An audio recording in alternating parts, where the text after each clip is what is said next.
पिले गोटे आप्लिकेसन लिख केमी ना छात्र कल्याण पांठि आर्थिक सहाय्य देवा निमंते तुम महाविद्यालय अध्यक्ष निकट को एक दरखास्त लिख। प्रथम कौन कर ना आड्रेस पकड़ आड्रेस लिखे कौन आड्रेस ना सम्मानीय अध्यक्ष गुरुजंग घनिष्ठ महाविद्यालय तुम निज कॉलेज ना रख विषय ना लिख छात्र कल्याण पांठि आर्थिक सहायता आवेदन।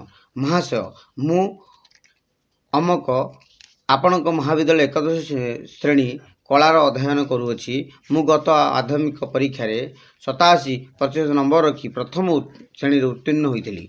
मोर बापा जड़े राजमिस्त्री से कुशली श्रमिक भाव में काम कर परिवार प्रतिपोषण करती। मोर पढ़ापढ़ी खर्च वहन करने को से अक्षम प्रकाश करुँच।